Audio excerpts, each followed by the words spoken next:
A Deeper Look into Narrative by Allie Mitchell, Monica Howard, Rebecca Strader, and Erica Jakubic.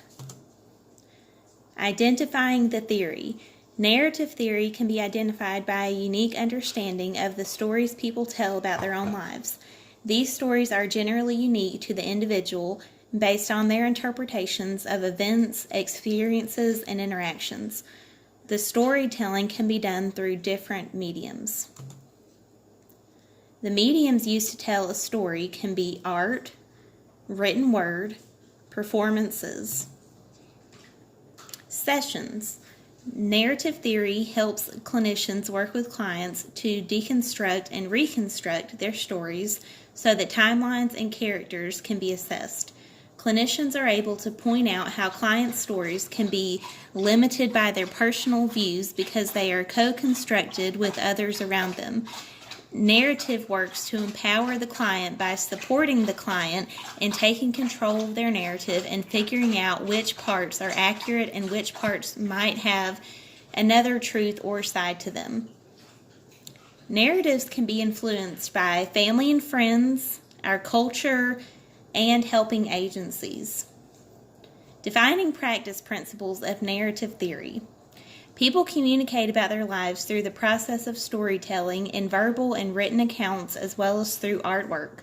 The process of sharing a story allows the storytellers to attach meaning to their experiences, which can in itself be therapeutic. Because storytelling involves appraising events, helping clients alter the meaning they attach to experiences can be helpful. Dominant narratives can hinder potential. Therefore, externalization helps clients understand their experiences in a more liberating way. Narrative leads to separation of the person and the problem, and minimizing the problem to a more manageable level.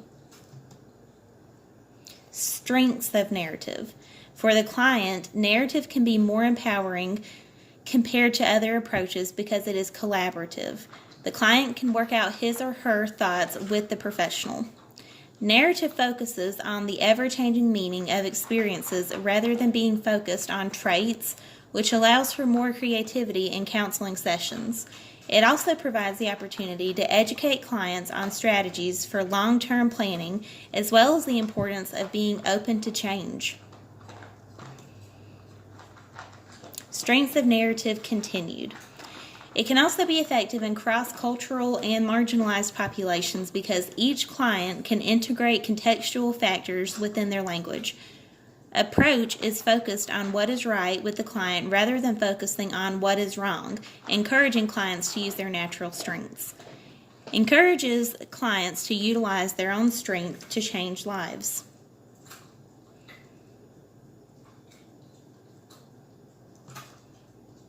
Limitations of narrative. Some clients may expect a more authoritative role rather than allowing an open dialogue and having the client be the expert.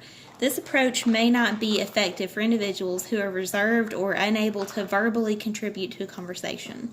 This could also pose as a limitation on a cultural level because some cultures are not as open about communicating with a therapist. Limitations of narrative continued.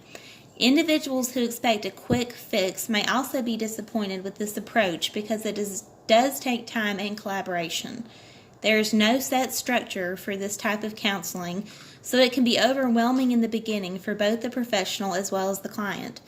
Because there is no set structure, it is hard to prove the effectiveness and efficiency with supportive evidence. Therefore, some question of the validity of this approach. This approach should be integrated with other existing models and theories.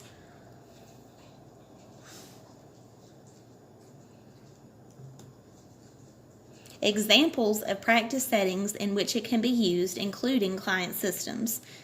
Narrative theory can be used throughout a variety of settings and client systems, with narrative therapists having a specific interest in the way society has developed their ideas about topics such as race and gender.